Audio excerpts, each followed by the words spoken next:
This practice is for those who want to go a little bit deeper and outside of themselves, connecting to more than just what's within the mind, connecting to a universal consciousness. And there are different ways to think about this. You could think that our brains are a powerful antenna that are receiving a lot more information than we give them credit for most of the time. You can call that intuition and inner knowing and inner voice. Or you could think about us all being a part of like a mycelium. And a mycelium in the ground can travel for miles and connect one tree to another tree miles away and give information that's needed.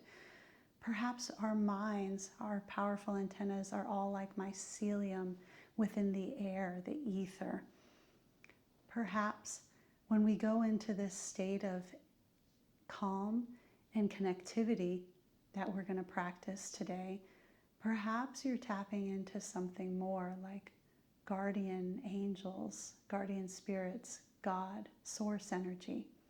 However way you want to think about it, this practice is for you to extend outside of yourself and receive information.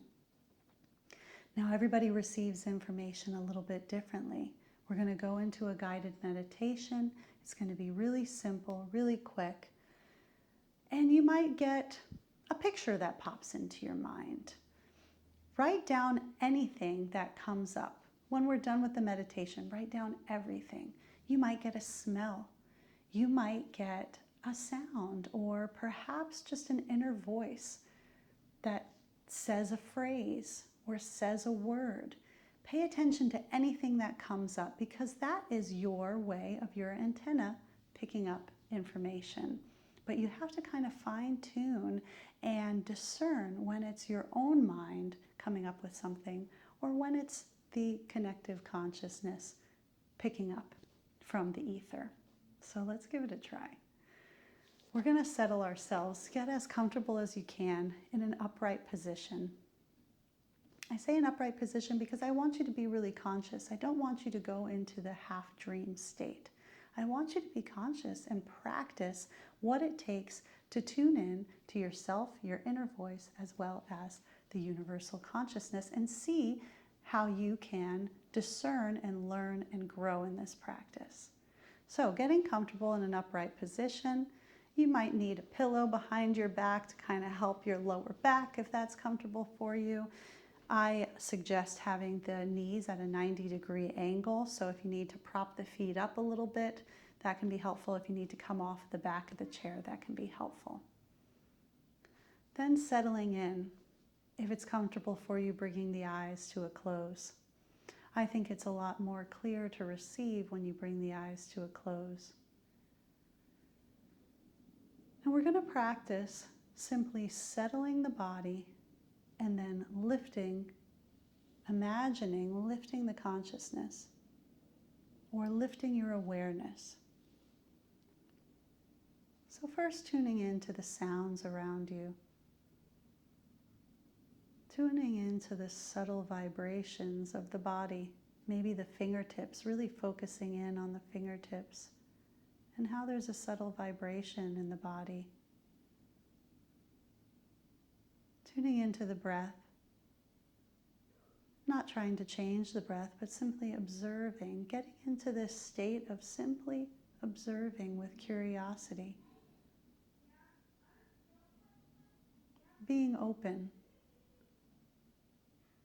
And then seeing if you can soften the shoulders as you exhale. And elongate the spine from the tailbone up each vertebrae, up into the neck. The top of the head, as if the top of the head is gently being pulled up and creating a nice long spine. Softening the shoulders, the chest, the belly, the lower back, the hips. And then imagining that your consciousness or your awareness is rising up just a little bit, up to the top of the head, maybe up just above the head. And settling the body, softening the body. And then lifting the awareness up, up, up, up, up, as if just above the head, softening the shoulders, the back, the belly, the hips, and then lifting the awareness up into your mind's eye, into what you see with your eyes closed, but up above the body as if you're floating up, softening the body, lifting the awareness.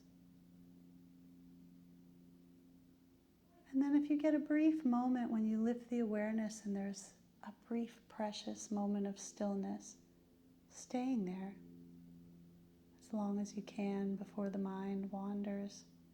And then you come back to softening the body, paying attention to what the body needs, and then lifting the awareness up.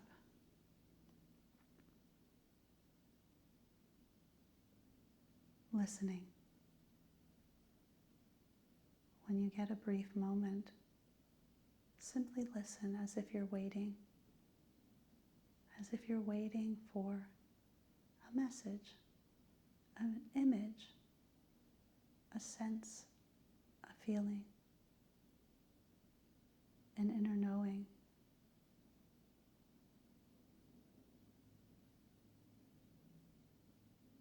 If the mind comes out, you practice again softening. Pay attention to the body. Scan the body down, soften down, lift up.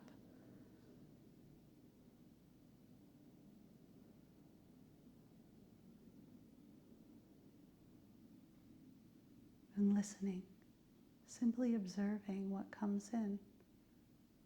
There might be nothing. Perhaps on this next round, you ask a question, something that you need some guidance in.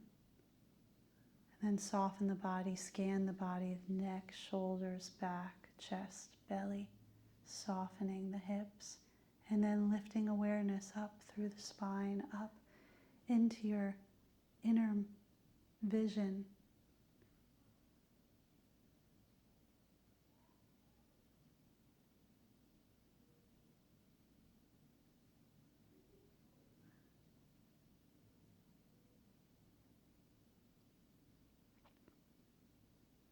You can practice this as long or as short as you like.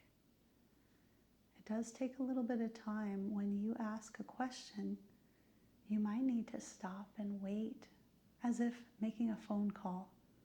If you're calling a loved one, you don't expect them to pick up at the first ring. You're patient enough to wait for them to pick up. If you ask them a question, you're patient enough to wait for them to answer. It's the same sort of thing. We're picking up, we're filtering, we're discerning our answer, we're receiving. So when you ask a question in this state, give yourselves some time to wait for the answer. Be patient, as if simply listening, simply waiting and observing. And if no answer comes, no inner knowing, then at least you get a moment of stillness, a practice of turning within. But if something comes and it seems seemingly random, write it down. Don't analyze it in the moment. You can analyze it later. Write it down. Write your question. Write whatever image or sense or inner knowing or sound or word that might have come up. Write it all down. And then you can go over it later on. I thank you and I wish you the best.